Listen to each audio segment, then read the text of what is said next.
now discovered, I discovered last year, that there's now potentially another scandal which caused another computer system called Capture, which was before Horizon. So why does it take me and others to actually highlight this? Why haven't the post office senior management said, right, let's look at everything and let's get everything out on the table? But what the government need to do is to explain why this step's been taken. I would argue that it may well be, and hopefully, a start of a larger move, a change in the leadership of the post office. I mean, the government clearly hasn't given a specific reason for his departure. There are some reports that it wasn't even to do with the Horizon scandal, because it's worth pointing out that he wasn't even in post when the wrongful convictions happened. No, he wasn't, but he was in post when last year, when he appeared before a select committee to try and justify bonuses that we paid to the chief executive and others at the post office for their work on the Horizon public inquiry. That was totally unjustified. I think the pathetic appearance a couple of weeks ago of Nick Reed, the chief executive of the post office, I think shows that there's not a change of culture in terms of how the post office is being run. And if you look at the public inquiry, they're still struggling to get information out of the post office, and this culture just needs to change.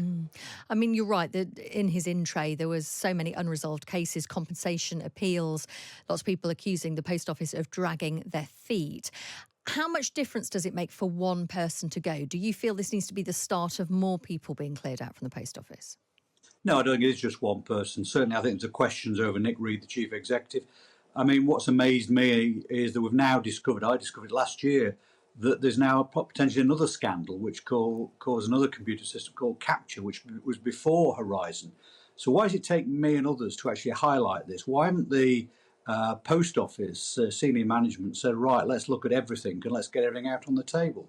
They haven't. They're still, I think, what we've come over the years, myself and James Arbuthnot, other campaigners, recognise the post office, that you have to drag information out and screaming and kicking, and there isn't that open culture which you think by what has been exposed so far, they actually want to achieve.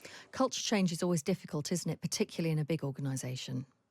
Well, no, but remember, the chair and the chief executive were brought in to change things, and it doesn't seem things are changing. Well, that's my point. That's my point, kind of, that it can take a long time, can't it? That doesn't make it okay. It's just a reality. Well, it didn't take a long time. Is these people were brought in with that remit.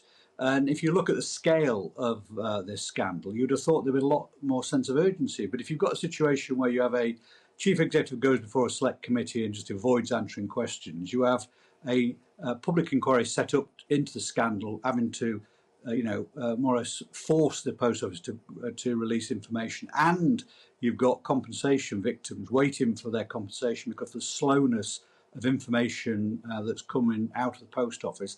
It doesn't smack me that the culture has changed very much.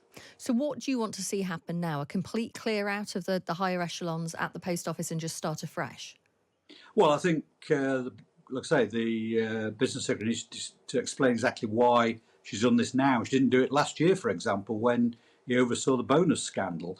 What I think is needed now is a serious look at the board and the senior management, because without some direct change, the agony for the victims is going to continue, and the truth, which we need to get to, we're going to get there, but it's going to take a long time.